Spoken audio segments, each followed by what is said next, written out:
बड़ी काम की बात होने वाली है। वकील साहब रोज भजन गाते हैं, हमारे दो ही रिश्तेदार, इनको और कोई भजन आता ही नहीं है। कौन कौन सा रिश्तेदार आपका भैया बताओ वकील साहब, कौन कौन सा रिश्तेदार? बस छोड़ दो, हो गए बंद। अब सारी लाइटें थोड़ा बंद करोगे। हमारे दो ही रिश्तेदार, कोई बात नहीं, पंखा चला, कूलर चल रहा, कूलर मंगवाया। पंखा इसलिए बंद किया कि आवाज जो है आप तक पहुंचेगी नहीं, क्योंकि ये तो नकली हवा है, ये नकली है ठंडक, पर अब आपको असली ठंडक हम देने वाले हैं, जिसके लिए आप मंदिर में आते हैं। कहाँ आए हैं आप? मंदिर में क्या करने आए हैं? लड़ाई करने, झगड़ा करने, युद्ध करने। जैसे सैनिक बॉर्डर पे जाता ना, सैनिक बॉर्डर पे क्या करने जाता है?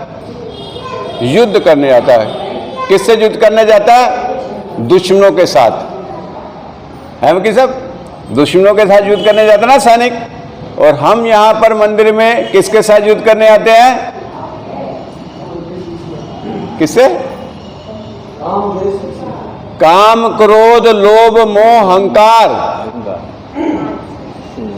5 दुश्मन है, 5 दुश्मन, जिसके लिए हम रोज मंदिर में युद्ध करने आते हैं। हमारे पास हथियार कौन से हैं? कौन कौन से हथियार है हमारे पास युद्ध लड़ने के लिए? भजन, कीर्तन, सत्संग, ध्यान नाम के गोले, तोपे यहां पर दागते हैं। लोग कहते हैं ना ऊंची ऊंची चीखते हैं, ये ऊंची ऊंची चीख नहीं रहे, ये फायरिंग हो रही है दुश्मन से लड़ने के लिए।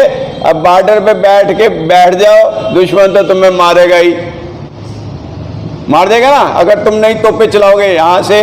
तो यहां से अब वकील साहब ने हैंड ग्रेनेड फेंका, हमारे दो ही रिश्तेदार। अब एक से एक बढ़ के, इधर ढोलकी वाला अपना मार रहा है, तोप चला रहा है। अब तोप के इधर से मिसाइल चल रहा है, जलाना इसको, चलाओ ना इसको। अरे खोलो, बंद क्यों कर दिया? ये चलो, ये मिसाइल चल रही है, ये मिसाइलें हैं, ये मिसाइल है, ये तोप है, किसके साथ? दुश्मनों से लड़ने के लिए। बस छोड़ दो, हो गया। शुरू में जब लड़ाई लड़ने जाते हैं बॉर्डर पे, तो उस समय थोड़ी सी दिक्कत आती है ना दिक्कत, जब उस एरिया का पता नहीं होता। ज़्यादा क्लोज मत कर, बड़ी फोटो मत दिखाइए, सिर्फ मेरे को दिखा। ये ढोलकी हारमोनियम कुछ नहीं आना चाहिए, ये नहीं आना चाहिए। जो कहानी बोल रहा है उसके ऊपर फोकस डाल, ताकि मेरी बात। और फ्लैश बंद कर दे, फ्लैश बंद कर दे, फ्लैश चल रही है मेरी आंखों पर। हाँ, सिर्फ मेरी फोटो आनी चाहिए, सिर्फ जो कहा कर रहा है, ठीक है? क्योंकि लड़ाई के मैदान में कमांडर की फोटो आती है, कमांडर की फोटो आती है ना, वो बताता है कि ऐसा युद्ध करो, ऐसा करना, ऐसा करना। तो हम यहाँ पर रोज क्या करने आ रहे हैं? काम, क्रोध, लोभ, मोह, अहंकार, उससे लड़ाई लड़ने आ रहे हैं, उससे झगड़ा करने आ रहे हैं। जब उनको हरा पाएंगे तो तब हमें आनंद रूपी रस आएगा, उससे पहले रस नहीं आएगा। पाप में रस आता है, पाप में रस आता है ना, कोई पाप का काम करते हैं तो रस आता है और हम जल्दी जल्दी कर लेते हैं। भजन कीर्तन में रस नहीं आता। अगर पहले ही दिन भजन कीर्तन में रस आ जाए तो भजन कीर्तन कोई करे नहीं करे। इसलिए सालों जन्मों जन्म लग जाता है, भजन कीर्तन में रस नहीं आता। शरीर तो हमारा मंदिर में बैठा हुआ है, शरीर हमारा मंदिर में है और आत्मा कहीं और घूम रही है, मन कहीं और घूम रहा है, इंद्रियां कहीं और। भजन जहां चल रहा है, कानों में हमारे कुछ और जा रहा है। देख, इतनी सुंदर ठाकुर जी का प्रतिमा है और हमारी आंखें देख कुछ और रही है। नहीं, जब मंदिर में आओ तो आप इस समय युद्ध के मैदान में हो, सामने दुश्मन है, जरा सी आपने नजर इधर से उधर गई तो कोई ना कोई गोला गोली तोप आपको लग जानी है, और आपकी इतने सालों की करी कराई मेहनत मिट्टी में मिल जानी है। इसलिए हम घर से आते हैं युद्ध के मैदान में, तो हम लड़ने आए हैं यहाँ किसके लिए? काम क्रोध लोभ मोह अहंकार, 5 दुश्मन है हमारे। इन 5 दुश्मन को जब तक हम फतेह नहीं कर लेंगे, जीत नहीं जाएंगे इनके साथ, तब तक हमें परमात्मा के आनंद रूपी वर्षा हमारे ऊपर होने वाली नहीं है। हाँ, एक आधा दिन वैसे छींटे से थोड़े से पड़ जाएंगे, या हा वकील साहब के भजनों से आनंद आ गया, वो हल्के से छींटे, पर छींटों से कुछ नहीं बनना।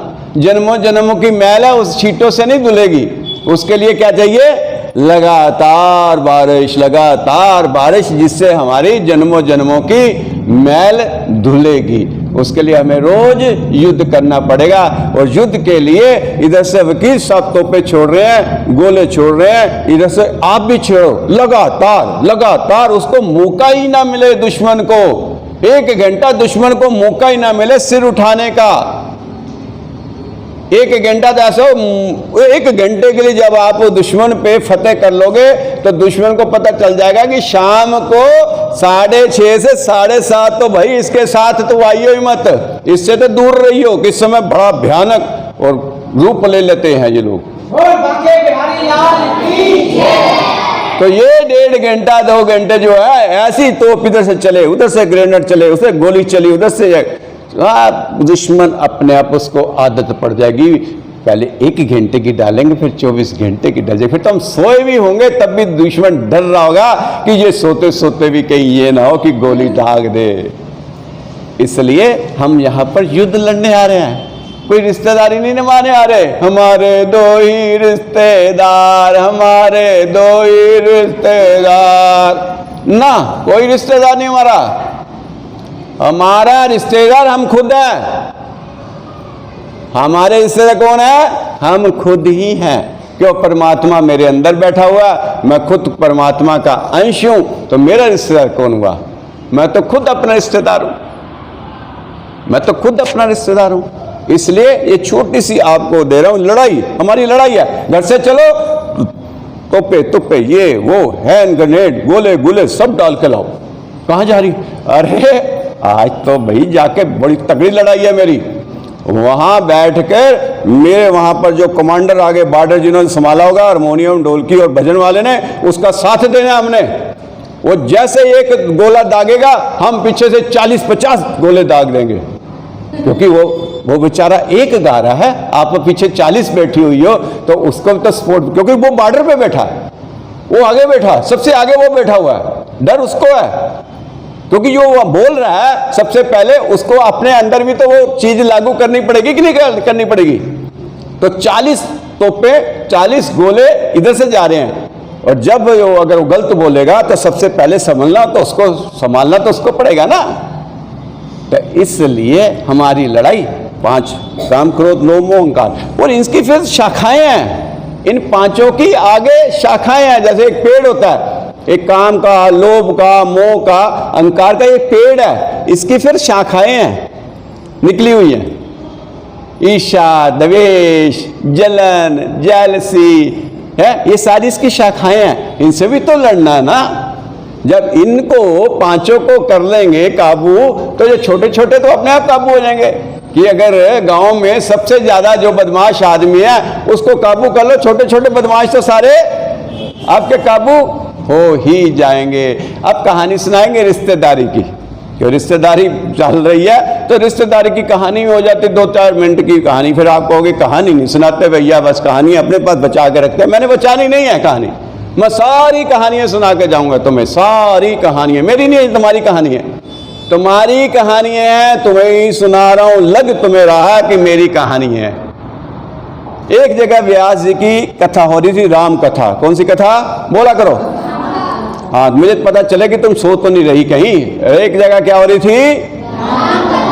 हाँ, एक जगह राम कथा हो रही थी। एक छोटी सी लड़की 8-10 साल की बेटी आई व्यास जी के पास कि व्यास जी मेरा कोई भाई नहीं है, मेरा कोई भाई नहीं है, क्या मैं राम जी को अपना भाई बना सकती हूँ? राम जी मेरे भाई बन सकते हैं? व्यास जी कहते क्यों नहीं बन सकते। तो फिर कैसे बनाऊं इनको भाई, अपना मैं भाई कैसे बनाऊं? तो व्यास जी कहते कल ऐसा करियो, तू कल राखी ले आइयो घर से, कल आएगी ना, तो अभी तो दूसरा तीसरा ही दिन है कथा का, 10 दिन कथा चलेगी, कल तू घर से राखी ले आइयो और मोली ले आइयो और थोड़ा सा तिलक ले आइयो, और कल तुम्हारा भाई बहन का मिलन हो जाएगा। तो कल राम जी को मैं बात करूंगा, तुम्हारा भाई बना दिया जाएगा। अगले दिन अपनी माँ के साथ, माँ को उसने बताया घर में कि आज राधे श्याम मंदिर में राम कथा हो रही थी, तो मैं आज वहाँ पर अपने भाई को ढूंढ आई हूँ। माँ ने कहा कोई वहाँ कौन भाई, ऐसे तू बना लेगी भाई? नहीं, मैंने अपना मम्मी मैंने अपना भाई वहाँ तय कर लिया, चुन लिया। अच्छा, तो कौन? रामचंद्र जी को मैं अपना भाई मान आई हूँ, तो आप कल मेरे साथ चलना, हम राखी बांधने जाएंगे। उन्होंने लिया आधा किलो का डब्बा, आधा किलो का, किलो का, अच्छा किलो का, चलो मैं कहा जहाँ आधा किलो के ज़्यादा आते हैं ना, तो मेरे दिमाग में आधा किलो ही रहता है। तो 1 किलो का डब्बा लिया, साथ में वो मोली और राखी ली, और आगे व्यास जी को कहते, व्यास जी ने वो थोड़ा सा गंगा जल उसके हाथ में रखा, जैसे संकल्प होता है, कहते वो अपना उसको व्यास जी ने अपना रामचंद्र जी को वहाँ पर राम कथा होती है, रामायण के ऊपर रख दिया, उसको तिलक लगवा दिया, आज से रामचंद्र जी तुम्हारे भाई। तो फिर जब कोई भी बात होती थी, लोग अपने भाई से बात करते थे, कहते मैं भी अपने भाई से बात करूँगी।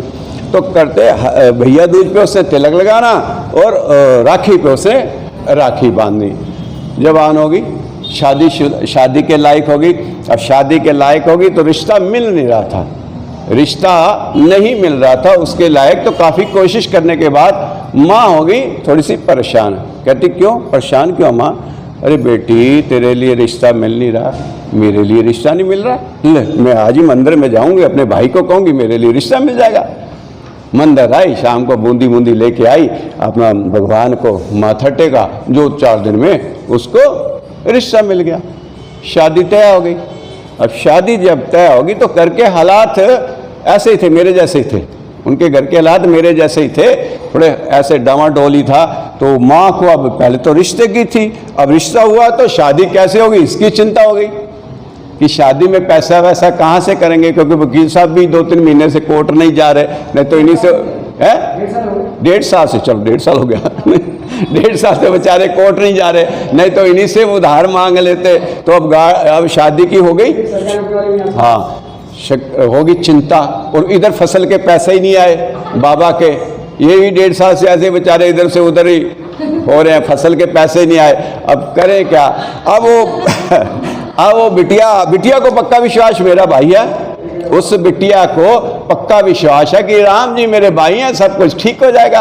अब माँ कहती है अच्छा। उसने रात को बैठकर भगवान को एक चिट्ठी लिखी, मेरे भाई, प्यारे भाई राम जी, मैं अपना सारा जो भी रिश्तेदारी थी निभा रही थी, मैंने अपना सारा फर्ज आपके साथ निभाया, राखी और भैया दूज पे मैं आपको, अब मुझे आपकी ज़रूरत है, मैं आपको कार्ड भेज रही हूँ। अयोध्या का लिख दिया एड्रेस, अयोध्या का एड्रेस लिख के वो कार्ड पीली सी हल्दी लगा के वो कार्ड वहाँ पर किस में डाला ही? लेटर बॉक्स में। लेटर बॉक्स होता है, पोस्ट ऑफिस में नहीं डालने जाते, लेटर बॉक्स होता है, ये साथ में सिखाना। पोस्ट ऑफिस होता है बहुत बड़ा, ये लेटर बॉक्स होता है, उसमें लेटर बॉक्स में वो वहाँ पर अपना कार्ड डाल के आ गई। अब इधर मौसी पहले आ गई शादी पे, मौसी शादी पे पहले आ गई, तो मौसी ने अपना सारा कुछ कर लिया। तो मौसी ने अपने बेटे को कहा कि तू शादी से 1-2 दिन पहले आ जाना, 1-2 दिन पहले आ जाना। अब शादी के 2 दिन रह गए। अब मौसी का लड़का अपने 3 दोस्तों के साथ, 3 दोस्तों के साथ मौसी का लड़का आ गया 2 दिन पहले ही, 2 दिन पहले आ गया। अपना 3-4 गाड़ियाँ भरी हुई सामान की, fridge, cooler, AC, TV, press, geyser, वो जो घर का सामान जो देते हैं, मुझे तो पता नहीं, मेरी तो शादी हुई नहीं क्या क्या मिलता दहेज में। वकील साहब आपको मिला होगा दहेज, ऐसा नहीं आपको नहीं मिला होगा। तो सब कुछ दहेज गाड़ियों में भरा हुआ, राशन, तरह तरह के पकवान। वाह वाह भी वाह। मौसी ने अपने बेटे से पूछा कि भाई घर के हालात तो हमारे इनसे भी बुरे हैं, ये सामान कहाँ से आया? क्योंकि हालात मेरे भी बुरे हैं, इनके भी बुरे, उनके भी बुरे, हमारे साथ तो सारे ऐसे मिले हुए हैं एक जैसे हम सारे एक जैसे। मौसी कहती कि हमारे हालात तो इनसे भी बुरे हैं, बेटा ये सामान कहाँ से आ गया? कहता क्या बताऊँ माँ, लॉटरी डाली थी, एक लॉटरी निकल आई, बस लॉटरी निकल आई। अब तेरे लिए भी बचा के, चिंता मत कर, तेरे लिए भी बचा के घर में रखा है हूँ पैसा, बाकी मैं, मेरी बहन है तो बहन के लिए, जब इसके तो कोई भाई है नहीं तो मैं इसका भाई हूँ, तो मैं सारा सामान जो मेरे को समझ आया मैं लेके आ गया। तो बड़ी अच्छी शादी वादी हुई, लोगों ने खूब गोलगप्पे खाए, चाउमीन खाए, ख़त्म नहीं हुए, वहाँ ख़त्म नहीं हुए, स्टॉल पे चले गए। अभी जाते हैं ना, पहले स्टॉल पे चले जाते गोलगप्पों के साथ। सारी बहनें गई, राजवीर जी वकील साहब भी वहाँ पहुँच गए, सबने खाना वाना खूब खाया। अभी बारात नहीं आई, बारात नहीं आई थी अभी, लड़की वालों ने इतना खाया लड़की वालों ने कि जो बाराती बेचारे बाद में आए होंगे पर उनको भी मिला, पर नीचे कचरा वचरा काफी हो गया था। पहले हमारे क्या होता था, जब तक बारात नहीं आती थी कोई भी एक पानी का गिलास नहीं पीता था।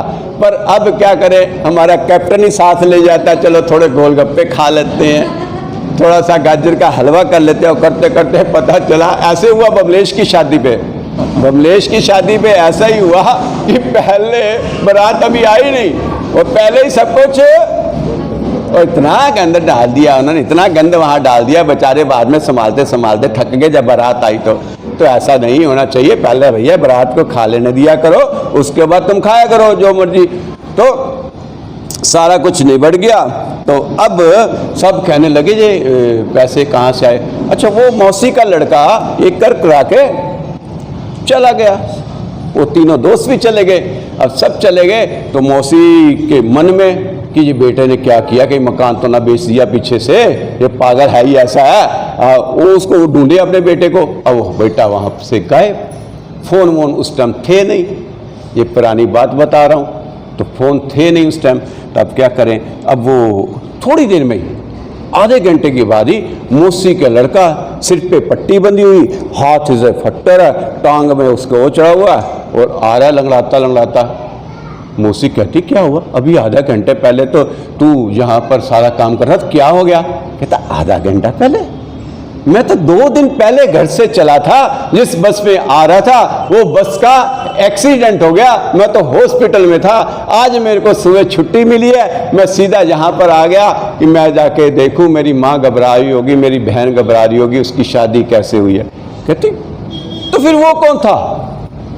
जी तेरे साथ 3 दोस्त, गाड़ियाँ भर के सामान और इतना सारा, वो कौन था? तो मैं क्या जानूँ कौन था। अब सब ने एक दूसरे से चर्चा होने लगी।